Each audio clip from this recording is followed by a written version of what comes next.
c'est Cédric Vanier et je suis très curieux.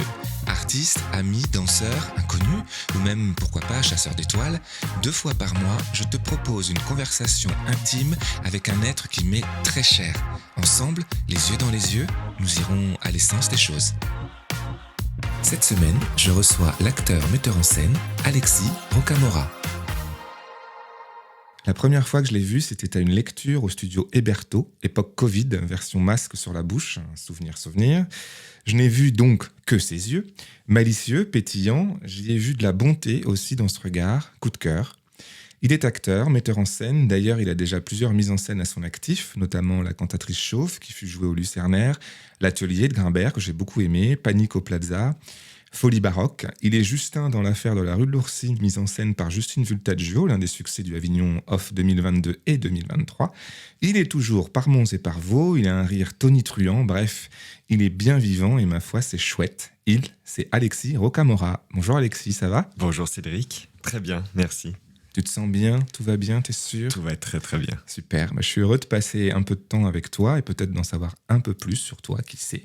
Qui sait. Alors dis-moi, pour commencer, c'était comment Villeurbanne dans les années 90 ? Ton Villeurbanne à toi ? Mon Villeurbanne était c'était assez magique pour ma part, parce qu'en fait, j'étais dans une petite rue pavillonnaire. Tout autour, c'était un peu des HLM. Et nous, on avait vraiment cette petite rue Marie-Antoinette, exactement. Ah, donc décidément, c'était un signe. Peut-être un signe on va en parler de ma plus passion, tard. exactement. Et en fait, j'avais comme voisins mes grands-parents paternels. Donc, j'ai été élevé par mes grands-parents et mes parents. Mais c'est vrai que je squattais très souvent chez mes grands-parents. Lorsque mes parents travaillaient très tôt le matin, ils nous déposaient chez mes grands-parents. Et puis après, c'est eux qui nous emmenaient à l'école. Et puis, j'avais aussi mes oncles.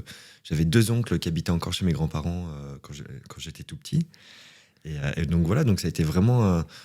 Mon Villeurbanne, c'est un moment paisible, calme et en famille. Voilà. Et ça se passait comment chez papy et mamie ? Oh, trop C'était bien. quoi ? C'était bien ? C'était Ce que tu super faisais bien. là-bas ? T'avais le droit de tout faire ? C'était plein de bêtises. Voilà. En fait, il y a souvent ma grand-mère qui partait travailler, mon grand-père qui nous gardait. Je rigole parce que c'est vraiment à prendre avec des guillemets quand il nous gardait, parce qu'en fait, il s'endormait très rapidement devant la télé. Et c'est vrai qu'avec un de mes frères, on a plein de souvenirs où on attendait que papy s'endorme et on s'échappait. On allait au bout de la rue, c'était un grand carrefour avec une grande avenue. Et en fait, on vendait nos Playmobil là-bas. Enfin, quand je dis nos Playmobil, c'était surtout je vendais les Playmobil de mon frère. Ah, t'étais dans le business déjà ? J'étais déjà dans le business. Et puis, on montait des spectacles aussi et on forçait mes grands-parents. Attends, mais tu vendais des Playmobil. Attends, ça reste juste 2 secondes. Tu en as vendu ? Tu as pu t'acheter des bonbons avec ça ? Non, je crois pas. Non. Les gens, ils venaient, ils nous parlaient, mais j'ai pas trop de souvenirs de vendre quoi que ce soit, quoi. On vendait même le muguet de ma grand-mère, mais en fait, ma grand-mère nous courait après. Parce qu'en fait, on coupait même pas son muguet, on l'arrachait avec les racines, on mettait de la terre partout et on vendait ça dans les feuilles de journaux. Mais pareil, je crois pas qu'on ait vendu quoi que ce soit. Donc tu lui as flingué son jardin en fait. C'était surtout ça, ouais. C'est ça. On faisait Ok. peur à tout le monde et on flinguait le jardin. Enfin, Ouais, mais c'est des beaux souvenirs. c'est de très très beaux souvenirs. C'est magique les grands-parents. Ah ben, On s'en souvient pour toujours. totalement. Puis Ouais. on était très proches d'eux et non, ça a été une seconde maman, ma grand-mère. Ça a été Ouais. très fort. Et il rêvait à quoi le petit Alexis ? Le petit Alexis Ah, d'époque. J'ai toujours rêvé du milieu artistique. C'est vrai ? Ouais. Justement, j'allais te demander, depuis tout petit. Parce que tu viens de quel milieu en fait ? Tes parents sont artistes ? Ils sont... Pas du tout. J'avais une tante par alliance, Rachel, qui était comédienne, mais avant tout ça, dans la famille, il n'y avait pas du tout d'artiste. Et en fait, j'ai le souvenir de revenir de l'école en pleurs, parce que j'arrivais pas à comprendre. Tous mes camarades savaient un peu ce qu'ils voulaient faire dans la vie. Pareil, encore avec des guillemets, ce qu'ils voulaient faire dans la vie, c'est comme un petit enfant de 3-4 ans qui va être pompier, il va être policier, il va être fleuriste ou Ouais, des c'est petites des choses comme choses, ça. Et moi, en fait, le problème, c'est que je voulais tout être à la fois. Je rêvais d'être pompier, je rêvais d'être policier, je rêvais d'être méchant, d'être le gentil. Je voulais être Tu président de la rêvais d'être République. méchant. Ouais. Je voulais être président de la République, ministre, roi, prince, fleuriste, chirurgien, enfin tout. Et je me disais, mais c'est pas possible en une seule vie de faire un seul choix. On peut pas, c'est pas possible. Et puis, quelques années après, donc mes parents m'avaient rassuré en me disant que j'avais le temps de grandir et que c'est après que je pourrais faire un choix. Mais vu que tu me dis que ta famille ne vient pas d'un milieu artistique comme moi, du reste, comment est-ce que tu te souviens quelle rencontre tu as eue? C'est-à-dire, est-ce que c'était un film? Ou est-ce que ça, depuis tout petit, en fait, tu te costumais? Ou je sais pas, moi, je sais que je me costumais, ma grand-mère était couturière, oui. donc voilà. Mais Mais je me suis toujours costumé. donc on sait pas d'où ça vient, en fait. Bah non, c'est comme ça. C'est pas un film qui t'a marqué, c'est pas une image, une photo ou un spectacle, ou je sais pas, non. C'est après un film. Alors, j'ai toujours eu cette fibre, effectivement, de vouloir me costumer, de faire des spectacles avec mon frère. Enfin voilà, il y avait toujours plein de créativité et j'avais envie de jouer en permanence. Et après, par contre, un film, c'est le film qui a mis un mot sur cette passion, cette envie. C'est qu'à l'âge de 5-6 ans, j'ai vu les temps modernes de Chaplin. Mhm. Et c'est là que j'ai dit, j'ai eu le flash. J'ai dit, mais c'est exactement ce que je veux faire. Je veux être Charlie Chaplin, je veux jouer dans des films, c'est génial ce qu'il fait. Et ma mère m'a dit, ça c'est être acteur. J'ai dit, ok, je vais être acteur. Donc la première chose, c'est acteur. Ouais. Parce qu'on en parlera plus tard aussi, mais tu fais de la mise en scène et tout ça. Vraiment, c'était je veux être acteur. Je veux être ce monsieur qui est sur l'écran. Je veux être que acteur. Toute mon enfance, ça a été que ça. C'était que acteur. Ouais. Est-ce que tu te souviens du premier souvenir de ta vie? Est-ce que... Moi, je sais que je sais pas. Si on me posait la question, je ne saurais pas répondre. Mais est-ce que tu te souviens, je sais pas, tu avais 1 an, 2 ans, 3 ans. J'ai interviewé Paris ASMR il y a quelques semaines et lui se souvient d'un souvenir à lui, il avait 3 ans, quoi. Il se revoit précisément, parfaitement. Précisément, j'ai plein de souvenirs, justement, depuis l'âge de mes 3 ans. J'ai énormément de souvenirs, mais très précis, de conversations à l'école, en cours de récréation, en école de maternelle. Première année, deuxième année, troisième année. La première année, c'est un peu vague. La deuxième et troisième année, j'ai vraiment les souvenirs de mes maîtresses, des cours, des dessins que je faisais, du petit coin bibliothèque avec l'élastique qui tenait les livres et j'adorais tirer dessus et le bruit que ça faisait. Même le carnaval, qu'on brûlait Monsieur Carnaval et de comment j'étais costumé et comment je choisissais mes costumes avec ma maman et ma grand-mère et en fonction avec mon frère aussi. C'était même des costumes que j'avais, des déguisements que j'avais eu par le Père Noël. Je me souviens vraiment de croire au Père Noël, de toutes ces envies, et de faire ma liste de Père Noël. Et depuis mes 3 ans, et le souvenir le plus vieux, je sais pas si si, ça doit être ça, c'est 3 ans aussi, parce que j'ai le souvenir des 24 ans de ma mère. Donc maman m'a eu à 21 ans, et j'ai le souvenir de son anniversaire pour ses 24 ans, où j'ai fait un petit caprice, parce que j'étais jaloux de mon frère qui était sur ses genoux au moment de souffler le gâteau. Et là, j'ai hurlé et j'ai tiré sur ma mère en disant, elle me disait arrête. Et j'étais mais non, je veux être sur tes genoux moi aussi et tout. Et pourquoi Jérémy il est sur tes genoux et pas moi? Et du coup, j'ai été sur ses genoux et là, j'étais très heureux. On a tous besoin d'amour. Ouais. Justement, tu parlais de l'école un peu. Quel souvenir tu as de l'école? La petite école, l'enfance. Tu te sentais bien à l'école? T'étais plutôt leader? T'étais plutôt tout seul? Quand tu étais petit? J'ai de très très bons souvenirs d'école maternelle et primaire. Ce sont de très très beaux souvenirs. J'étais pas leader, j'ai jamais été leader. Je suis plus pas non plus un total suiveur. J'ai toujours un peu exprimé mes idées, mais oui. J'étais entre deux, quoi. J'étais un peu... mais j'étais tout le temps entouré. Par contre, très, très, très entouré. J'ai beaucoup d'amis. Que tu as toujours ou... Non, malheureusement. Non, ouais. Après, il y a eu plusieurs déménagements et donc on s'est perdu de vue. Mais j'avais un petit côté leader. C'était en cours de récréation. C'est vrai que j'ai un souvenir, on avait une immense cour de récréation parce que la cour de récréation était un stade de foot. Qui était collé à notre école. Et c'était tout au fond, à gauche. Il y avait au niveau du terrain d'athlétisme, j'avais créé une scène. Et en fait, c'est vrai qu'on crée des spectacles. Et en fait, je crois que j'avais peut-être déjà même, sans le savoir, un goût pour la mise en scène, parce que c'est moi qui créais vraiment et je chorégraphiais les spectacles, des sketchs, et on s'éclatait comme ça. Et là, tu étais en primaire, c'est ça? J'étais en primaire. T'étais en primaire. Et les gens te suivaient. Ah ouais. Donc, t'avais quand même un côté rassembleur, un côté je t'emballe pour mon projet. Oui, maintenant que tu le dis, d'en parler, ouais, j'avais jamais vu les choses comme ça, parce que je me suis jamais senti leader. Ouais, et puis j'ai jamais eu ce sentiment-là. Je pense que dès qu'on parlait, on touche à l'artistique, ouais, là j'ai un côté leader qui est plus fort que moi. Et tu faisais des spectacles en famille ou pas? Parce que moi, je me souviens quand j'étais petit, on Tout le faisait temps. payer. Alors nous, on faisait pas payer. Nous, on faisait payer, c'est parce que mon grand-père avait eu un accident, il avait eu les mains un peu brûlées. Donc il a eu des petits problèmes aux mains. Et donc avec mon frère, on jouait les médecins. Et donc là, on faisait payer les massages pour soigner les mains de papy. Mais par contre, les spectacles étaient gratuits. Et on faisait tout le temps des spectacles. Que ce soit du côté de mon père ou du côté de ma mère. Pareil, du côté de ma mère, il y a plein de petits cousins. Et là, on a fait régulièrement des spectacles aussi, tous Ah, ensemble. c'était chouette parce que du coup, les cousins aussi étaient OK pour faire des spectacles. Ah bah complètement. Du Ou côté tu de les maman, j'avais une... tyrannisais. Non. Du côté de maman, j'avais une grande cousine. En fait, on est tous en décalage. C'est plus les cousins et cousines de maman, mais qui avaient plus mon âge. Voilà, c'est un peu... Tout est décalé dans cette famille. Et donc, du coup, c'est vrai que j'étais élevé avec eux. Donc, ce sont des grands cousins, je crois qu'on dit comme ça. Des grands cousins, des grandes cousines. Bon, bref. Ils mesuraient combien? Je sais pas. Et donc, c'est vrai que j'ai une grande cousine, Ghislaine, qui avait écrit, je crois qu'elle avait fait un bac littéraire, ou ça se trouve, elle était même au collège, j'en sais rien. Mais j'étais petit, elle avait écrit une histoire et elle nous avait mis en scène. C'est elle qui nous avait mis en scène. J'en souviens, c'était une histoire il faisait nuit, il fallait qu'on se cache dans une grotte et donc en fait, on était sous un bureau et donc on avait rassemblé toute la famille. Il y avait mes arrière-grands-parents, il y avait les grands-oncles, les grandes-tantes, mes grands-parents, mes parents. Enfin, c'était assez énorme et on était plein de petits cousins à jouer ce spectacle. Tu m'as parlé de Noël tout à l'heure. Je reviens Oui. dessus parce que moi, c'était important, très important. Ça l'est toujours d'ailleurs. Le moment où on se réunit comme ça, c'était important Noël pour toi, pour la famille? Ou quel était ton plus beau cadeau de Noël, par exemple, tu t'en souviens?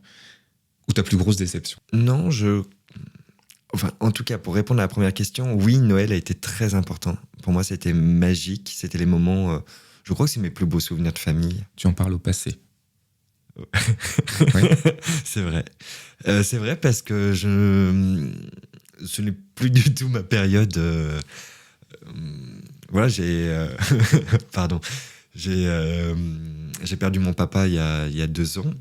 Et mes parents venaient juste de divorcer. Donc déjà, Noël était devenu compliqué. Le premier Noël du divorce a été un peu compliqué parce que c'est la première fois qu'on faisait une Noël un peu séparée. C'était un peu compliqué. Donc voilà. Après, le second Noël, ça a été justement le décès de mon papa.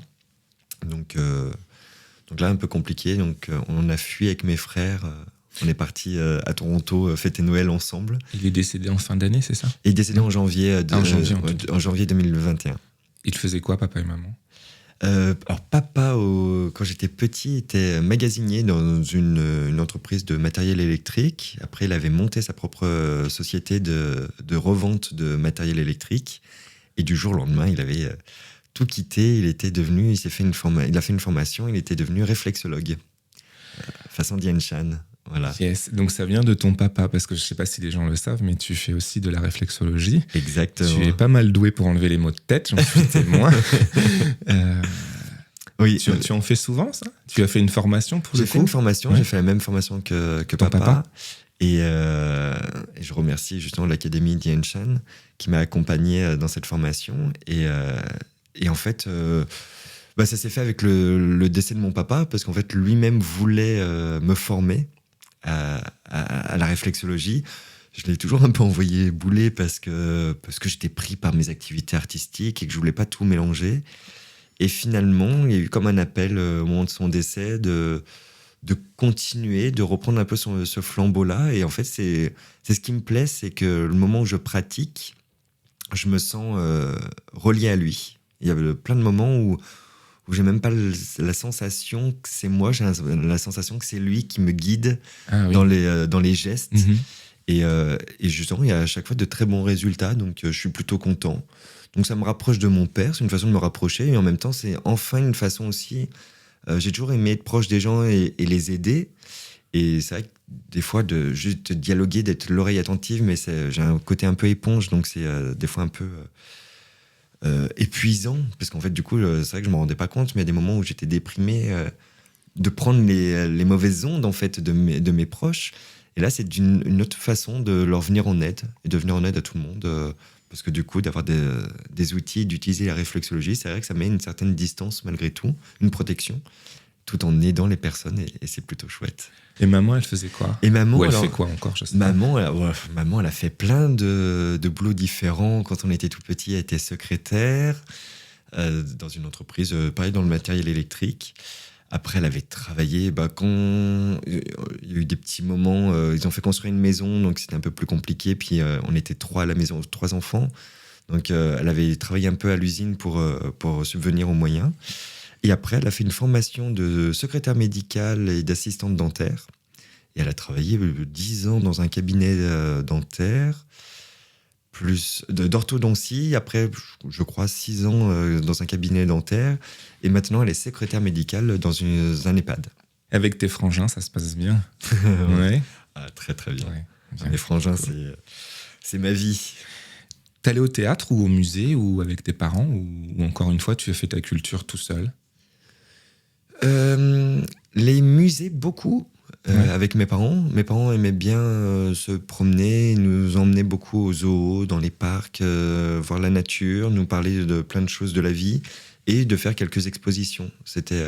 Après, c'est pas quelque chose qu'on faisait tout le temps non plus, mais la musique nous a énormément bercé. Mon père écoutait énormément de musique. Maman écoute beaucoup de musique aussi encore aujourd'hui. Il écoutait quoi? De tout, hein. De tout? Ouais, c'est Mais vrai. les chanteurs de mon père, c'était vraiment Joe Dassin, Joe Dassin, Mécano, Michel Sardou. Ouais, Oui, la variété française. Ouais, ouais, c'est ça. Et Ouais. espagnol. Ouais, et espagnol aussi. Ah ouais, oui. Parle-moi de ton premier amour. Alors c'est drôle parce qu'en fait, j'ai l'impression d'avoir 2 premiers amours. C'est-à-dire que dans la famille, on te dira toujours que dès la primaire, en fait, j'étais amoureux d'Oriane. Oriane, c'était... on s'est embrassés. Alors, je me revois, puis après aussi, on me l'a raconté, c'est que je sortais de l'école et je disais « Regarde tonton, c'est ma chérie ». Et je l'embrassais sur la bouche devant tout le monde dès la maternelle.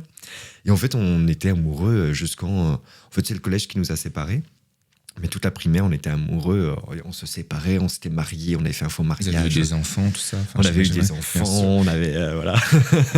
Mais ça a été vraiment un amour de plusieurs années. Et c'est vrai que tout le long, je me disais, mais ça va être génial parce qu'on va être un couple incroyable. C'est-à-dire qu'on sera le couple qui aura duré le plus longtemps ensemble, toute notre vie. On va mourir ensemble.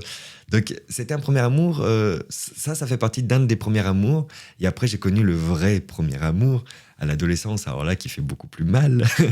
C'est vrai qu'on s'aperçoit que finalement, celui que je pensais être le premier amour n'était que c'est un amour d'enfance, c'est de la complicité, et c'est mignon, c'était un amour mignon.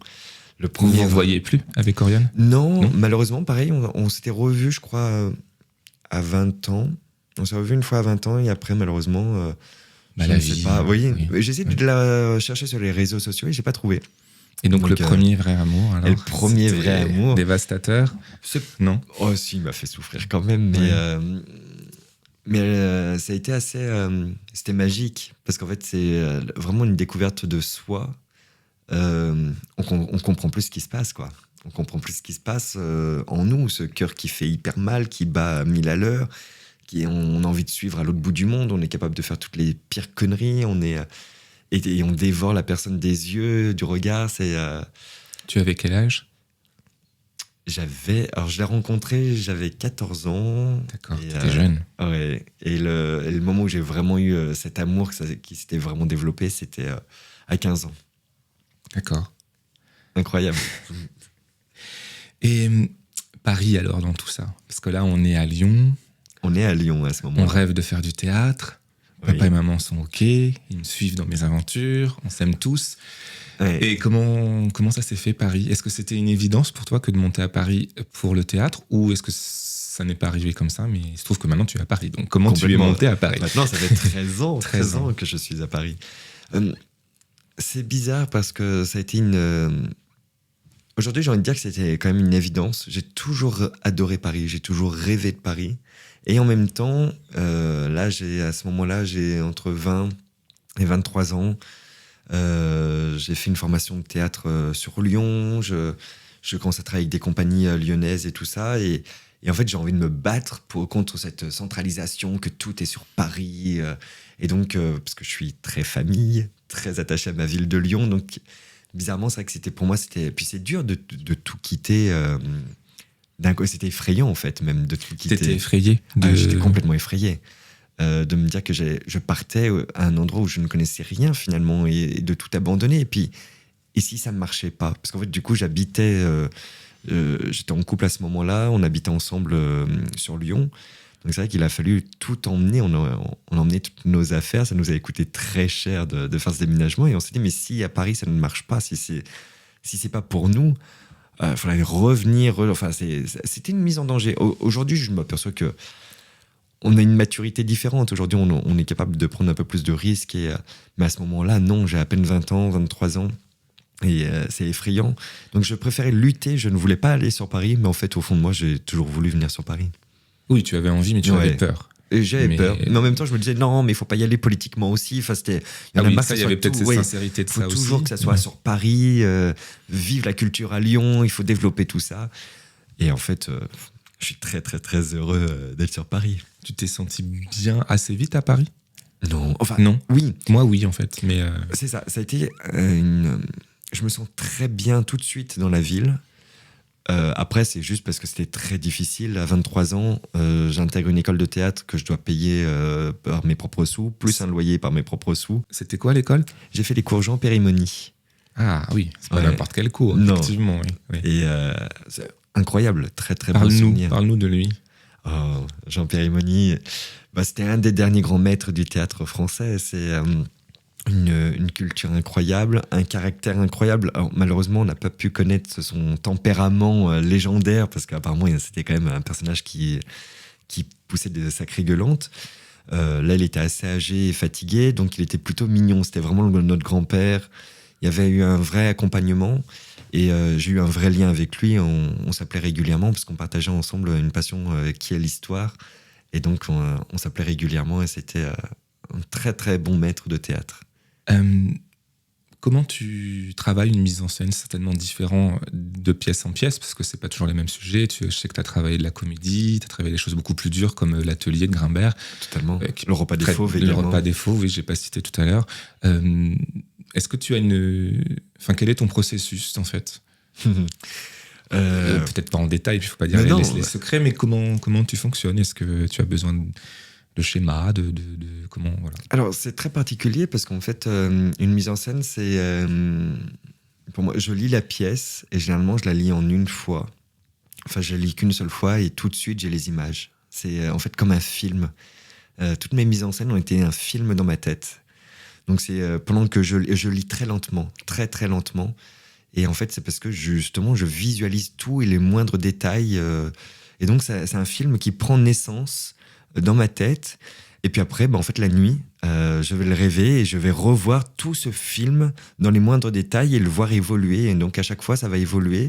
Après, je réécoute et je travaille. Donc, j'essaye de mettre sur papier ce que j'ai vu. Donc, je me fais des dessins, des schémas. Et je travaille en musique. J'adore la musique. La musique est primordiale pour moi. Et donc, la musique va me donner ce rythme aussi de la pièce et un univers. Elle va me développer plein de choses comme ça. Donc, ça fait mûrir un peu ces idées, ce projet. Et après, là, depuis un an, je me suis mis à faire des maquettes. Ah, très bien. Voilà.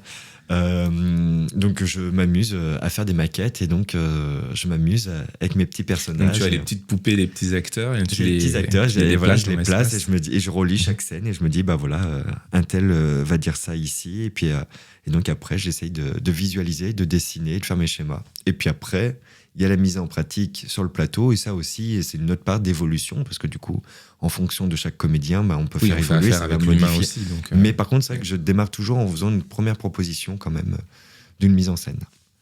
Tu disais que quand tu lisais la pièce tu avais des images qui t'apparaissaient justement. Ton rapport au cinéma, tu aimes le cinéma? J'adore le cinéma. Quel est ton genre de film? Quels sont tes films préférés ou tes réalisateurs ou qu'est-ce qui t'a marqué quand tu étais jeune, par exemple? C'est assez large, voilà. J'adore... Tim Burton, c'est mon univers. Ouais. Je suis très, très, très Tim Burton et Baz Luhrmann. Mm-hmm. C'est mes deux réalisateurs qui m'inspirent professionnellement. pour le théâtre, pour l'événementiel, pour tout. En fait, ils m'accompagnent en permanence. J'adore leur univers. Et pourtant, c'est vrai que je mets pas en scène. Enfin, mes mises en scène n'ont rien à voir avec Baz Luhrmann ou Tim Burton pour l'instant. Oui. Il peut y avoir un peu la cantatrice chauve. On m'avait dit, hein, on ressent un peu d'univers Tim Burton, mais voilà, ça allait pas plus loin que ça. Mais c'est en moi, ça m'inspire. C'est deux grands réalisateurs que j'admire. Tarantino, j'adore Tarantino. Pas de français. Français, c'était beaucoup les gendarmes. Moi, je suis très les vieux films, les vieux films qui sont sortis quand j'étais pas né, quoi. Donc c'était les gendarmes à Saint-Tropez, c'est De Funès, incroyable. Galabru, Galabru, j'adore Galabru. Le Splendide, j'aime beaucoup. J'ai beaucoup aimé Le Splendide. La troupe, hein. Toute la troupe. Et aussi, pour ceux qui me connaissent, il y a quand même Les Visiteurs, ou le film Les Visiteurs avec le premier, évidemment. Le premier, évidemment, sur le casting. Le Mercier est juste incroyable. Tous les acteurs, l'idée, le scénario est top.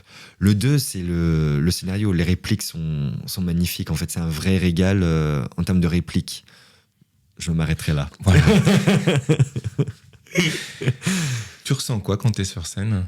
Alors déjà, est-ce que tu es tracker ? Oui.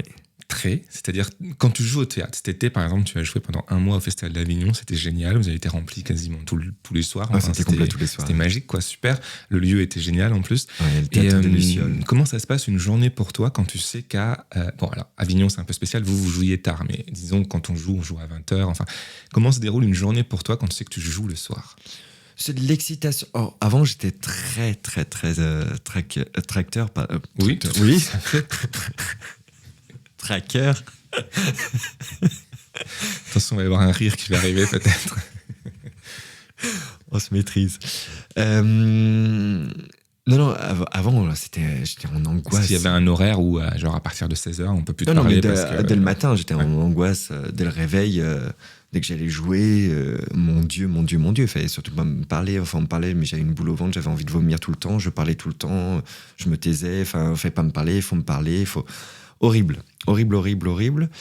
Maintenant, ça a évolué. C'est-à-dire que maintenant, c'était pour une première, si c'est une créa, les premières, surtout si je suis à la mise en scène et acteur. Oui, parce qu'il cumule parfois. Voilà. Il met en scène et il est dans la pièce. Alors là, par contre, je suis très, très stressé et très nerveux. Et je suis pas forcément très agréable, faut le dire. Mais je travaille dessus. Et si je suis juste metteur en scène, je suis très stressé, mais j'essaye de pas le communiquer aux acteurs. Donc j'essaye au contraire, tout va bien se passer. Alors qu'au fond de moi, j'ai juste envie de mourir. Et voilà. Et après, avant même, toutes les représentations étaient en énorme stress. Et maintenant, non, ça va beaucoup mieux. Tu t'amuses maintenant. Maintenant, je m'amuse. Je suis en stress avant de monter sur scène. Oui. Mais c'est un petit stress qui se gère. C'est-à-dire que j'ai vraiment plus du tout envie de vomir. C'est beaucoup d'impatience, d'excitation. Surtout de l'excitation. Ouais. Et là... mais même pour les créations, pour les premières, j'ai beaucoup d'excitation. J'ai une excitation d'être sur scène. De vouloir même être sur scène. C'est excitant. Ça se voit. Ça se sent. Alors dis-moi, est-ce qu'on peut parler d'une personne que tu affectionnes particulièrement ? Et je voudrais savoir pourquoi. Parlez-moi de la reine d'Angleterre. J'ai eu peur de la question. Non, il n'y a pas de piège, zéro. Mais tu me fais rire avec la reine d'Angleterre. Parlons un peu d'histoire, parce que c'est très important pour toi. Oui. Qu'est-ce que ça représente, l'histoire, pour toi ? L'histoire, pour moi, c'est hyper important, l'histoire. C'est justement un peu comme on parlait tout à l'heure de la culture et des idéaux, et qu'aujourd'hui... l'histoire, en fait, il faut la comprendre. Si on a une connaissance de l'histoire, ça évite de reproduire des erreurs, d'accord ? L'histoire permet de comprendre le présent et de préparer l'avenir. Ça, c'est ma phrase. C'est comme ça, on n'est pas obligé de connaître toutes les dates par cœur et de savoir qu'un tel a fait ça. Non, il faut juste avoir quand même une connaissance de l'histoire, et l'histoire se répète en permanence. C'est ce que j'allais dire, tu crois que le monde apprend des erreurs du passé ? Mais non, mais parce que justement, l'histoire, tout le monde s'en fout, parce que c'est mal enseigné dans dans le monde entier. C'est parce qu'on a souvent, justement, encore aujourd'hui, pour la pensée positive, il faut regarder l'avenir, ou regarder vraiment le présent, mais il ne faut pas regarder derrière. Non, regarder derrière, ça ne veut pas dire être trop nostalgique, être triste. Il faut savoir jeter un œil derrière. D'ailleurs, quand on conduit, on est dans le présent, c'est qu'on est concentré sur notre conduite. On regarde en face parce qu'on a un but, un objectif, donc c'est vers l'avenir. Et par contre, par sécurité, on est obligé de regarder dans les rétros. Regardons dans les rétros. Voilà. On vient tous de là, de toute façon. Donc, on est en train de reproduire vraiment politiquement, même dans les vies, tout. On reproduit les mêmes erreurs qu'avant. Donc, regardez derrière. Regardons un peu le rétro. Et donc, la Queen. La reine Elisabeth II. Tu as des livres. J'ai des livres sur la reine Elisabeth II. Non, mais je plaisante, je te taquine. Non, mais bien sûr. C'est un personnage, moi, qui m'a toujours fasciné parce que, justement, c'est pas le symbole de la monarchie. C'est vraiment ce qu'elle représentait, c'est que, justement, avec toutes ces guéguerres politiques, les partis politiques, mais je parle dans le monde entier, d'accord ? Tous ces changements politiques et puis les discours des uns et des autres, plus ou moins faux cul. Et la reine, elle sacrifie. Alors, attention, j'ai dit, elle sacrifie sa vie pour être représentante des valeurs britanniques. Alors, elle sacrifie sa vie, oui. Enfin bon, elle a vécu dans l'or, les châteaux et tout ça, oui. Je sais pas si c'est si simple que ça, sa vie. Mais voilà, elle a beaucoup de privilèges et de confort.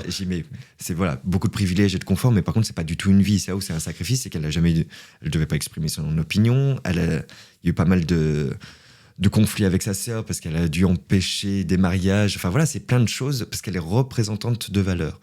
Et ce qui m'intéressait chez elle, c'est justement cette représentation politique qui est justement juste au-dessus un peu de la politique, c'est qu'elle est garante garante des valeurs et en fait qui sont des valeurs universelles. C'est pas propre aux Britanniques, c'est les valeurs humaines, les valeurs.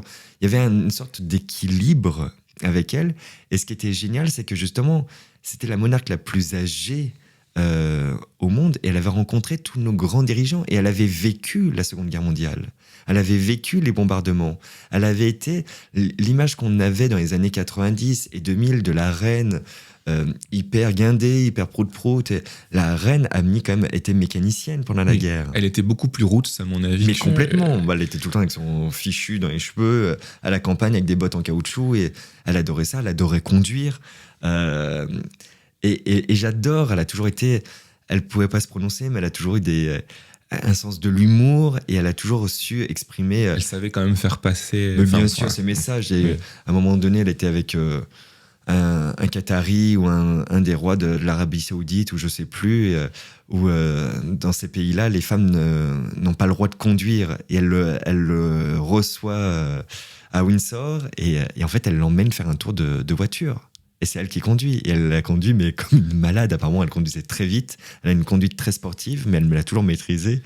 Et c'est un clin d'œil. Et c'est magique. Il y a un autre trait d'humour que j'adore. On a cette vision de la reine toujours. Mais je crois que c'est autour du château de Windsor ou de Balmoral. Peut-être Balmoral. Où elle se promène aux extérieurs des murs du parc. Et elle rencontre... Donc, elle était tout le temps suivie par un garde du corps. Et elle se promène, elle est habillée en petite mamie, et elle rencontre un couple de retraités américains, et qui lui demande « Excusez-nous, vous habitez là depuis longtemps ?» Et elle répond « Oui ». Et ils font « Est-ce que vous avez déjà eu la chance de rencontrer la reine ?» Et elle dit malheureusement non, mais par contre, le monsieur qui m'accompagne l'a croisée régulièrement. Et du coup, ils ont posé plein de questions au garde du corps. « Mais alors, comment elle est ?» Et en fait, ils ont eu la reine, ils n'ont jamais su qu'ils avaient parlé à la reine. Et pourtant, c'était, à mon avis, l'un des visages le plus connus au monde. Non ? Elle avait les fichus sur la tête. Oui, elle savait être transparente. Pas maquillée, ça a dû être une petite mamie lambda. Et voilà, parce qu'elle savait être très nature. Donc voilà, avec tout ce qui s'est déchiré, les hommes politiques, les différents présidents des États-Unis, toutes les guerres qu'il y a eu dans le monde, elle était là et elle les a tous connus. Elle a connu tous les plus grands dirigeants du XXe siècle, de la seconde partie du XXe siècle et du début du XXIe siècle. Je trouve ça incroyable. Moi, c'est ça qui me plaisait, qui est magique. Qui, aujourd'hui, peut parler justement de ce qui s'est passé avec Kennedy, de tout. Quand je disais de regarder l'histoire dans le rétro, elle a fait plus que ça. C'est qu'elle les a vécus. Et elle a connu tous les plus grands de ce monde. Et dis-moi, t'aurais aimé vivre à quelle époque? Est-ce qu'on parle d'histoire, toi? En fait, j'aime beaucoup quand même notre époque. On a beau râler, mais j'aime beaucoup notre époque. Elle est très riche de plein de choses et d'évolution. Et elle me plaît bien. Elle me plaît bien. Après, c'est vrai que j'ai un amour pour la période de Louis XIV, Molière. Mais c'est vrai que même avec beaucoup d'argent, même si j'avais été à la cour de Louis XIV, je pense pas que ça soit une... J'aimerais vivre juste, allez, une semaine. Une semaine à la cour de Louis XIV, ça serait génial. Une semaine, c'est déjà pas mal, je crois. Ah bah oui, Ouais. mais au moins j'aurais fait le tour, j'aurais bien profité. Et après, j'aurais adoré les années folles aussi, ou la période art déco. Ah oui, tu irais bien, stylistiquement parlant, tu irais Mais bien dans oui, cette c'est pour période-là. ça. Donc j'adore, mais pareil, ce côté où qui est quand même très coincé, très bloqué. Oui, les femmes n'avaient pas le droit de c'est vote. ça. Tout ce manque de liberté, mais même pour tous. Hein, donc On sublime toujours le passé. Mais... voilà. Donc le côté mais c'est pour ça que j'aime finalement très profondément mon époque, parce qu'en fait ça ne m'empêche pas de me faire une soirée Louis XIV ou alors une soirée année folle. Tout à fait. Voilà. Et puis de toute façon, on n'a pas le choix. Non mais voilà, on peut, en tout cas on a la liberté aujourd'hui comme de pouvoir faire des soirées ou même se taper un délire de vivre 24 heures dans un univers. Et puis c'est aussi pour ça que je suis comédien, c'est que je joue des pièces en costume d'époque, ou dans le futur, ou dans l'espace, et pourtant je n'irai probablement jamais dans l'espace, mais pourquoi pas? Tu te sens à ta place en ce moment? Tu te sens bien? Pas encore? De mieux en mieux, Ouais. de plus en plus à ma place. Et la question chancelle, est Dieu dans tout ça? Je crois beaucoup aux énergies. Je crois beaucoup aux énergies. Je pense que de par mon éducation, je suis croyant. Je pense être croyant, je ne suis pas du tout pratiquant. Je pense être croyant et en même temps, j'ai une croyance catholique, chrétienne, et en même temps, je crois profondément aux énergies. Je sais pas trop, assez libre. Croyant, sans être croyant, et en tout cas, croyant de quelque chose, croyant des énergies. Ça, profondément. Ta mort te fait peur? J'en avais pas peur. Je crois que plus je vieillis, plus j'en ai un peu peur, et en même temps... Si, au fond, je crois que je suis assez effrayé de ça. Mais tu as peur de l'inconnu ou tu parles du moment avant de mourir, c'est-à-dire la souffrance, la déchéance éventuelle, voilà, ou la mort en elle-même, si c'est fait qu'on ne sait pas, en fait. Un peu tout. Ça, c'est sûr que le départ m'effraie. J'ai une angoisse de la souffrance. J'ai une angoisse de ce que les gens ne souhaitent toujours la belle mort, c'est-à-dire partir dans son sommeil.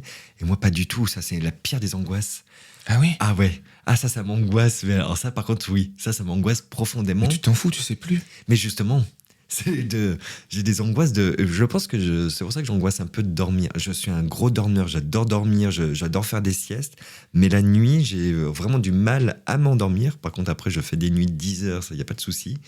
Mais c'est pour m'endormir le soir, ça m'angoisse parce que justement, il y a cette peur de... Et si je me réveillais pas? Enfin, justement, et s'il n'y a plus rien, si on a éteint l'interrupteur, si la machine est... Ah non, moi, la vie, j'aime la vivre pleinement et j'aimerais la voir partir. D'avoir au fond de moi cette sensation de me dire, je pars.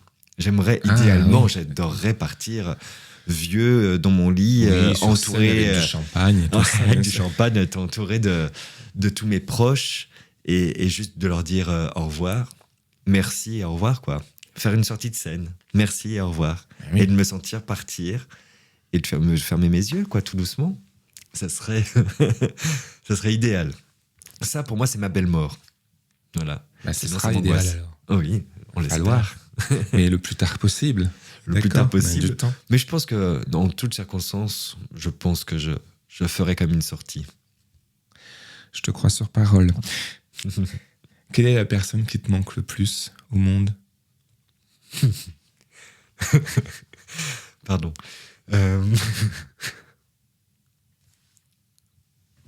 Alors, la personne qui me manque le plus au monde, c'est mon papa. Ça, c'est... Voilà. Est-ce que tu as loupé des trucs dans ta vie? On loupe tous des trucs, ou peut-être pas. Peut-être que tu n'as rien loupé. Mais de te dire ça, je l'ai loupé, c'est con. Et je recommencerai pas si plus tard, si j'ai le même cas, en fait, je recommencerai pas les erreurs du passé. Est-ce qu'il y a quelque chose que tu as vraiment loupé et que tu t'en veux? Je ne crois pas. J'ai beaucoup ce sentiment-là, en fait, dans les moments de tristesse, d'échec. Mais en fait, avec le recul, c'est ce qui fait que tout ce que j'ai fait que c'est ce que je suis aujourd'hui, en fait. Donc non, parce que j'aurais peur. Je suis tellement content de ce que j'ai aujourd'hui, avec les succès comme les échecs, les rencontres comme les engueulades, les séparations et tout ça. Que moi, malgré tout ça, en fait, j'aurais peur de modifier ce que j'ai, en fait. Même les épreuves de la vie, là, on parlait de mon papa, mais justement, est-ce que je serais comme je suis aujourd'hui? Est-ce que finalement, j'aurais toujours une relation aussi forte avec mon père s'il était là aujourd'hui? Ça se trouve, on se serait engueulé hier et on se parlerait plus jamais de notre vie. Voilà, je sais pas. Je préfère peut-être, justement, par philosophie, de pas avoir de regrets, de me dire, bon, bah, la vie est faite comme ça. Et ça s'est passé. Je crois pas que notre vie soit totalement écrite, mais je crois qu'il n'y a pas de hasard, il y a des rencontres, comme on me dit souvent. Et voilà, et les rencontres font que c'est ce que je suis aujourd'hui. Je pense être une bonne personne, en tout cas pas une mauvaise personne. Tu te trouves meilleur aujourd'hui? Oui. Et moi, j'ai perdu ma maman et j'ai l'impression c'est dur, mais d'être un peu meilleur qu'avant, petit à petit, j'ai l'impression. Est-ce que tu crois que la mort de ton père, ça t'a aidé à être une meilleure personne ou de focuser sur des choses beaucoup plus précises et de pas s'encombrer du superflu? Oui, plus ça. Pas une meilleure personne parce que tu étais déjà exceptionnel avant. J'étais exceptionnel, je suis né exceptionnel. Non, mais c'est pas son départ ne m'a pas transformé là-dessus mais par contre c'est effectivement de supprimer tout ce qui est superflu, de pas me prendre la tête sur des âneries et en fait de faire focus beaucoup plus sur mon travail. Pareil, encore une fois, aujourd'hui, je suis très focus sur mon travail. Est-ce que c'est une bonne chose? Je ne sais pas. Pour le moment, je le vis bien. J'aime ce que je fais. J'aime être concentré sur ça. Peut-être que je le regretterai un peu plus tard, parce que c'est vrai que peut-être que ma vie personnelle et même mes amis en pâtissent un peu. Mais voilà, pour le moment, c'est ma quête, et je me sens bien comme ça. Et donc, ouais, non, on fonce. Enfin, beaucoup plus focus sur mon boulot. Et je sais que mon père aurait aimé a toujours cru en moi. Donc justement, j'aimerais pas le décevoir. Ça, c'est une force d'avoir un papa qui croit en soi. Ah, complètement. Ça te donne quand même des piliers assez solides pour le futur. Ça l'était dans la vie. Ça l'était dans la vie. Ça l'était de son vivant. C'était vraiment ma force. Mais j'en n'oublie pas que j'ai ma maman, que j'ai encore mes frères, que j'ai ma famille. Qui croient fort tous en toi, je crois. Qui croient tous fort en moi. Et ça, c'est magique. C'est magique. Et donc, c'est une énergie, c'est une force. Et en même temps, voilà, j'ai pas envie, au fond, de décevoir ni eux, ni les vivants qui m'entourent, ni, j'espère, l'esprit ou l'âme de mon père. C'est que d'aller jusqu'au bout. Je veux faire de ma passion mon métier, ma vie. Que reste-t-il du petit Alexis? Alors, ce qui reste du petit Alexis, c'est son regard sur les choses, sur la vie, sur les gens. J'ai toujours eu un regard très souriant, très éveillé et curieux. Et ça, je crois que j'ai toujours gardé ça. Le sourire, j'ai toujours été souriant. Cette énergie, voilà. Et le grand Alexis d'aujourd'hui, là, le vieux Alexis d'aujourd'hui, il rêve à quoi? En ce moment, tu rêves à quoi? Tu rêves de quoi? Tu as envie de quoi? J'ai envie